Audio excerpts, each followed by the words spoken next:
Bem-vindo, meu aluno. Eu sou o professor João Castilho, para o meu professor.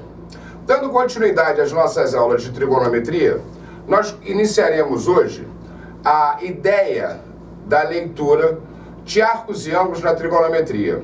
Um conceito de importância total para esses assuntos trigonométricos, porque neles nós veremos todas as leituras possíveis ao círculo trigonométrico, que é uma circunferência obrigatoriamente com representação orientada, e todas as unidades dos sistemas de leitura, aonde o aluno tira, na verdade, as suas dúvidas importantes quanto às formas de realizar a leitura. Então, com muita calma, nós iremos trabalhar todas as leituras, quanto à posição, quadrantes, sistemas de leituras, menores determinações. Iniciando, nós temos que arcos e ângulos na trigonometria são primeiros referendados por uma circunferência trigonométrica. Circunferência é, por definição, a linha circular. De raio unitário. Senhores, raio é o segmento que dista do centro à circunferência. Então, este segmento, por definição, é o seu raio. Ora, quando nós temos o seu raio, por definição unitário, obrigatoriamente, a distância do centro à circunferência vale 1. Mas com muito cuidado nós veremos que, para esta circunferência obrigatoriamente centrada na origem do plano cartesiano ortogonal, plano cartesiano é o plano XY, obrigatoriamente a sua abscissa na horizontal, a sua ordenada na vertical. Ele é chamado ortogonal porque eles têm interseções perpendiculares, cada interseção de eixo 90 graus.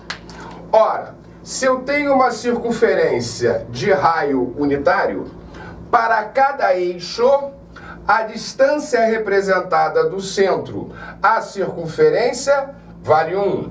Mas não esqueça que no eixo de abscissa, a sua direita vale mais 1, logo a sua esquerda, a esquerda da origem, valores negativos. Então, menos 1. Logo, da origem para a ordenada acima do eixo, obrigatoriamente o raio unitário vale mais 1, e na sua ordenada abaixo da origem, este mesmo raio unitário vale menos 1. Por isso que depois nós afirmaremos e demonstraremos para você, meu aluno, esta definição, além do raio unitário, a condição de existência das linhas trigonométricas. Mas nesse primeiro momento nós estamos realizando apenas a leitura. Primeiro momento de definição. Circunferência trigonométrica é, por definição, uma circunferência centrada no ponto de origem do plano cartesiano, de raio unitário, acima positivo, abaixo negativo, mais 1, menos 1.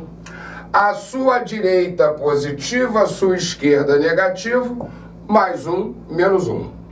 A partir daí nós também poderemos ler quanto aos sentidos de leitura e quadrantes.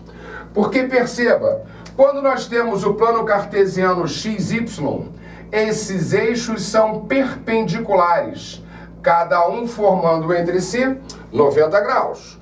Por isso nós definimos esta circunferência dividida em 4 partes, que por definição são os quadrantes. Cada quadrante desse identifica um ângulo reto. Sentido de leitura.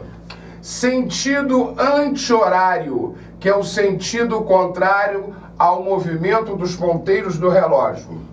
Então, sentido anti-horário horário, obrigatoriamente nós temos ângulos ou arcos de representação positiva.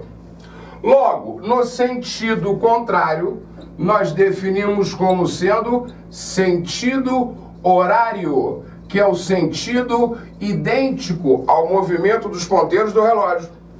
Para a lembrança do sentido horário, sempre a representação de um ângulo ou arco negativo. Perceba que esta circunferência ela é dividida em 4 partes, para cada parte um ângulo reto, de maneira que cada parte é um quadrante da circunferência, sempre em sentido positivo, logo sempre em sentido anti-horário. Então nós temos o primeiro quadrante, o segundo quadrante, o terceiro quadrante, o quarto quadrante. Cada quadrante desse é representado em um ângulo de 90 graus. Mas uma observação muito importante, meu aluno.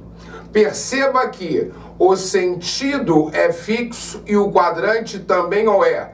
O que identifica esta definição? Os quadrantes não mudam de posição independente do sentido horário. Isto significa que todo sentido positivo você vai estar lendo no sentido anti-horário, primeiro, segundo, terceiro e quarto quadrante. Ah, Castilho, se o sentido for anti-horário, significa então que esta representação é sempre positiva? Se o sentido for sempre horário, a representação é negativa. Então você estará lendo ao contrário. Quarto quadrante, terceiro quadrante, segundo quadrante e primeiro quadrante. Desta maneira, nós podemos identificar para você tanto os sentidos de leitura quanto a posição circular de raio unitário.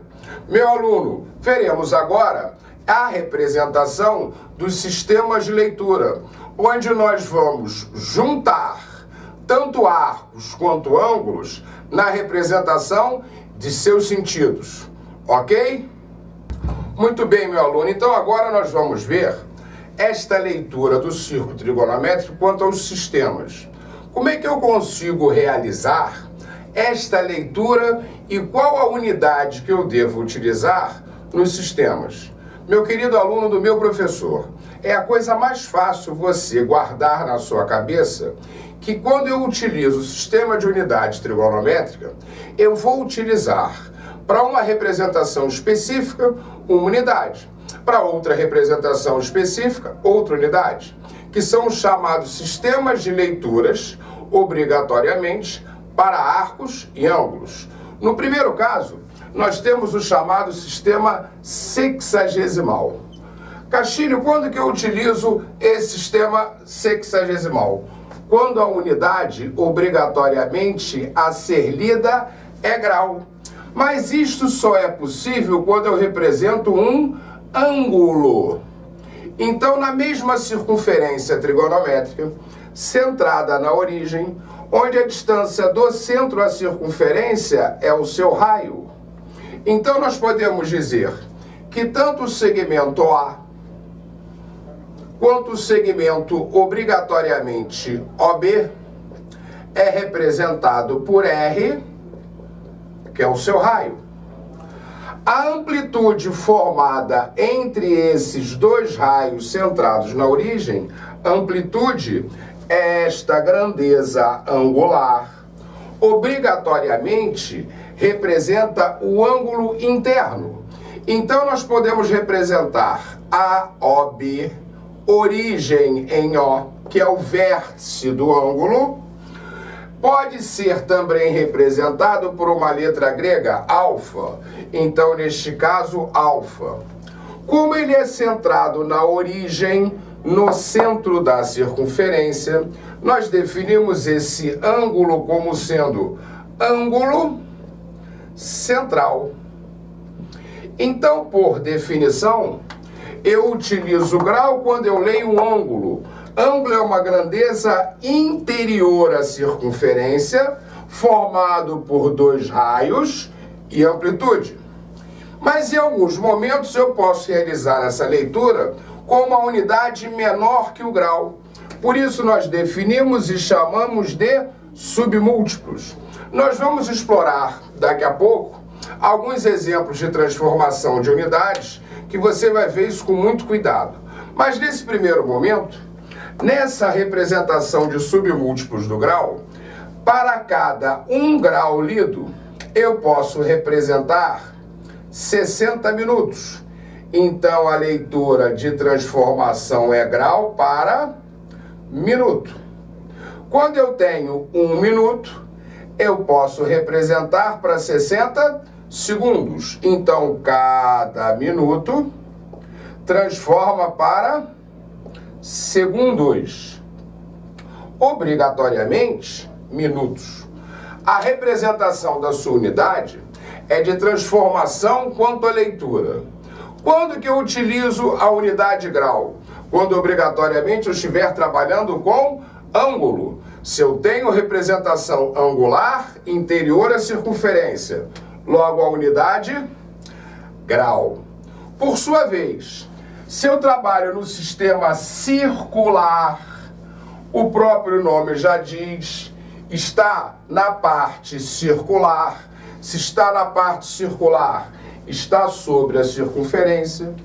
Eu continuo tendo a mesma amplitude formada por 2 raios, OA e OB. Então, OA igual a OB, que continua sendo seu raio. O mesmo ângulo central alfa, só que agora eu não leio, meu caro aluno, mais a parte interior, e sim a parte circular, aquilo que está sobre a circunferência. Por isso nós definimos que toda unidade representada é radiano. Se eu trabalho com radiano, eu não trabalho mais com ângulo. Se está sobre a circunferência, nós estamos lendo um arco. Perceba que na grandeza angular, dentro da circunferência, que é o sistema sexagesimal, obrigatoriamente uma parte da volta completa. Quando eu leio o sistema circular, está sobre a circunferência. Logo, eu estou lendo um arco. Obrigatoriamente, continuo tendo OA e OB, que são raios. Então, a leitura desta parte, AB, identifica um arco de circunferência. Perceba, meu caro aluno, que obrigatoriamente a leitura dos sistemas angulares são formados pela mesma parte da circunferência, sendo que essas partes são interiores, eu leio ângulo, sobre a circunferência circular, eu leio obrigatoriamente um arco. Quando eu trabalho com ângulo, a unidade é grau. Quando eu trabalho com arco, a unidade é radiano. Por isso que nós falamos na transformação de unidades. Se eu quero transformar obrigatoriamente cada 180 graus, que é meia volta da circunferência, nós temos π radianos. Assim como a volta completa, 360 graus, equivalem a 2π radianos. Perceba que quando eu tenho o círculo trigonométrico, cada quadrante identifica um ângulo de 90 graus. 2 ângulos de 90, logo 2 ângulos retos, meia circunferência, que é 180 graus, que equivalem em radiano, π. Quando eu trabalho com os 4 ângulos retos, quer dizer, 4 vezes 90 graus, logo 360 graus, eu tenho 2π radianos. Veremos agora alguns exemplos práticos dessas transformações de unidade, que você vai ver que é muito simples identificar se é ângulo, se é arco, se é a unidade grau ou a unidade radiano. Ok?